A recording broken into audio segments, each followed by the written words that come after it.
So this case is unique because of the screen, which is why it's called digital, I think. Yeah, I guess that's the reason why they call it. Also, the full name is CH510 Mesh Digital. So you got mesh, you got the digital screen. So open up and see. Yeah, let's do it. Okay.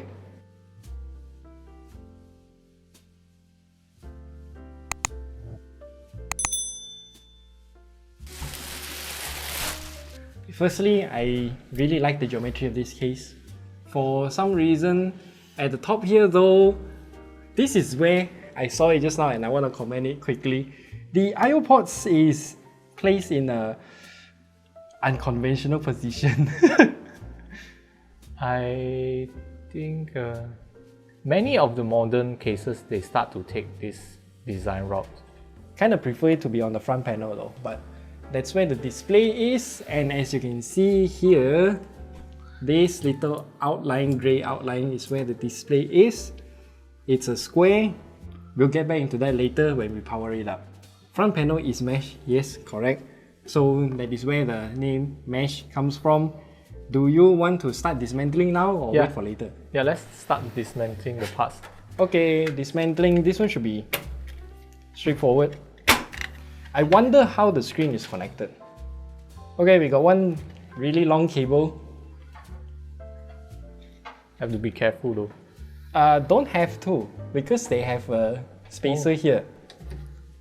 Okay, one side panel off. I will have to take this off just to look at the front panel. Where is it connected to?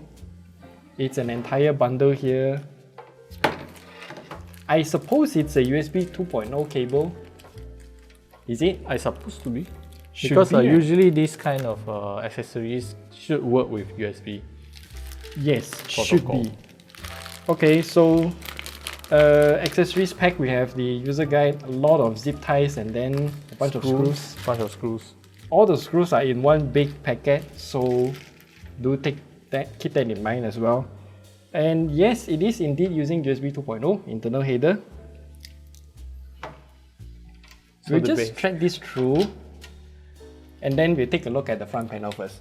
So what you pointed out just now was there's foam padding on both sides. Both sides. Presumably is to lock in all the airflow to come in from the front, is it? It could be. It could be. Remember, if you want to take this front panel to wash, unscrew these three, take out the PCB for the display first. Okay, so front panel is off, we should take off the magnetic fan filter. So apparently the front, you can mount 3 120mm fans, or basically just a 360 radiator at the front. Good, I was about to ask that.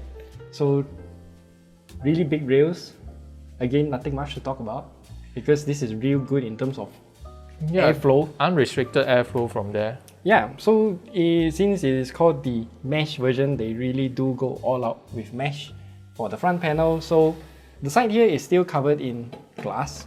Tempered glass. Which is okay, but then I'm not sure how to open this. There's no screw at the back. Oh, so this thing pushes out, uses a magnet. There should be one screw at the back here to hold everything in if you don't want it to plop down like this by just simply pushing it or pulling it. We'll take this out. This is quite heavy. Also filled with foam pads. Reduces vibration. If you want to mount a radiator, then as you can see here, you got lots of space to do so. Yes, you can probably even go with push-pull configuration. You can, but I think you might need to take out the hard drive cage, but we'll get into that later. Yeah. Okay, so first thing that I like, GPU holder is integrated in the case. This little thing here, you can adjust how high or low you want it to be, how you want it to swivel as well. So for newer GPUs like 4070, 4080, 4090s. I don't think 4070 need it, but you know, depends on what type of cooler they use. 4080 and above, you will. But again, I like how DeepCool incorporated this GPU holder in their case. Then for motherboard tray, pretty typical, large cutout, so you can change out the cooler if you don't want to take out the motherboard entirely. Then at the rear we got a included 120mm fan. No, this No, is 140. Yeah, 140, and then you can position it higher or lower. Yeah, adjust it slightly. So the reason why you want to do that is to, if you're using a tower cooler, if you can match the height with your tower cooler, then you can exhaust hot air even more effectively. That's actually excellent as well. Yeah, if we actually, the one thing I also want to point out is that the box and the DeepCool website, all those specifications has mentioned this case is capable of supporting up to eATX motherboard. Judging from the space, yeah, sure you can. However, I believe you will need to remove the GPU holder. Yes, because you can see there are labels here. Not sure if the camera can pick up. E here stands for eATX, and then you can mount eATX motherboards up to this part. Yeah, but I wouldn't suggest you to do so as well because, Yeah. well, if you have the budget to spend on an eATX motherboard, I believe you have a lot more case options out there in the market. So let's have a look at the back. At the back is pretty straightforward also. Okay, so one thing I really like, these two tracks, so you can zip tie or cable tie or velcro all your cables to all these tracks and then plug in through the grommet. Yeah. Ow. And then you can plug in double 2.5-inch SSD or HDD. Then for the 3.5-inch hard drive cage, it's below here.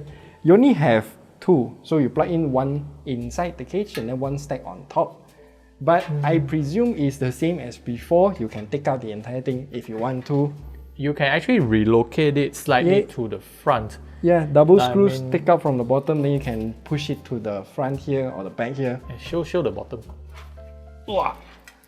Okay, yeah, they do have double tracks for that. And yep. If you want to move it to the front, then if you are using triple 120 fans, then might hinder a bit. Oh, the power supply also has a dust filter as well. Yes, the dust filter is pretty simple. I think it's a simple type that... Is it magnetic or what? I don't think so. Let me take it out. Oh, it's not magnetic. It is the kind of that slots into the cutouts. Yes, sir. Okay. Yeah, that's it. In terms of cable management, like what we mentioned earlier, plenty of space, I would say. Plenty of space. If you don't use a 3.5-inch hard disk, remove this, then you can stuff in all your power supply cables there, the extra ones. Then you can mount your two drives here, plug it in here, then the track here, go through for your 8-pin EPS here, 24-pin USB cables can go through the bottom here. Yeah. Overall, sufficient for everything you need. Considering how nowadays most of the people will just use M.2 SSDs. Even better. Then they can straight away just don't use any SATA power cable. Yep. So what they need is just EPS, 24-pin and PCIe power. That's it. Yes, sir. Very straightforward. So one thing I need to highlight is that the rear fan, the included rear fan, again very simple, 140mm, but then you will only have 3-pin, not even PWM. It's a 3-pin fan for the exhaust. Yes. So top filter, magnetic. Again, real good magnetic fan filter. Then the top here we can mount, is it another 360? Yeah, another 360. I think this is like they expand all the way from the front to the back. Yes. 360 or 280. No problem. I don't think you can mount a push-pull config here because you can see the distance between the top and the top of the motherboard here. Not that much of a gap. Yeah, not that much of a gap. We're gonna test and see how the front screen works. Yes, let's do it. So we turn on the screen, we plug in the entire front panel's USB port into another PC just to make it light up. Then we have to head into the DeepCool website, click downloads, and then we download this digital setup 1.0.9. Then this thing will light up like this. It will tell you the temperature, but what temperature it is showing now is right click here, we can change it to Celsius or Fahrenheit. Then display switch, so we can switch between CPU or GPU temperature, not both at the same time. Launch at Windows Startup, I think this is a must. If not, then the thing won't work. Then, I mean, the software is very simple. Very simple. There's no UI. Too simple. Yeah, too simple. There's no UI. No UI, no nothing. We tested out the display, so what do you think? It's a simple square display with top of the portion being, well, exclusively used by DeepCool to display their logo, while the bottom half for the temperature display, either GPU or CPU. I would say very simple implementation of a feature. In a way, it is actually useful. So especially if you use AIO pumps, then if you want to troubleshoot, before you know anything is happening, you can have a look at here and then you can see, oh, the temperature is super high, but why? Well, I guess, you see, this kind of screen reminds me a lot of those, nowadays some of those AIO coolers, they have temperature indicators screen on it, LCD screen, especially some brands like NZXT, they can show temperatures. Judging from their current catalog, DeepCool don't have a AIO with a screen on it yet. Maybe in future they can put this screen on their AIO. Probably. That would be good I know, but for now, for a case, if you want to quickly have a glance at CPU or GPU temperature, I mean, this is an easier way to do.